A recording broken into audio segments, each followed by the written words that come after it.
Hello বন্ধুরা, আজকে দুপুরের কি আমাদের বাড়িতে রান্না হয়েছে। আজ বৃহস্পতিবার, তো নিরামিষ কি রান্না হয়েছে সেটাই শেয়ার করব বলে চলে এসেছি। কালকে তো চিকেন খাওয়া হয়েছিল, বাট এতটাই ব্যস্ত ছিলাম কালকে যে আমি ভিডিও বানাতে পারিনি বা তোমাদের সঙ্গে শেয়ারও করতে পারিনি, তো বলে দিলাম। তো যাই হোক, আজকে কী রান্না হয়েছে সেটাই দেখায়।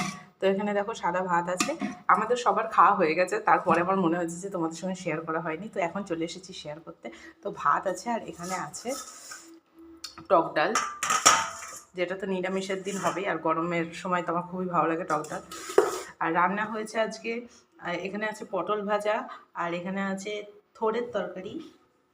এই যে এটা হলো থোড়ের তরকারি। থোড়ের তরকারি শুধু মামুনির জন্য আছে, আর আমাদের খাওয়া হয়ে গেছে, তাই এইটুকুই আছে। আর এখানে আছে এটা ডুমুরের তরকারি। ডুমুর তোমরা কে কে খেতে ভালোবাসো অবশ্যই জানি, আমার কিন্তু বেশ ভালোই লাগে। আমি এই বাড়িতে এসেই প্রথমবার খেলাম। তো এখানে ডুমুর দিয়ে আর আলু দিয়ে রান্না করা হয়েছে, খুবই ভালো লেগেছে ডুমুরের তরকারি। আর শেষ পাতে আছে চাটনি।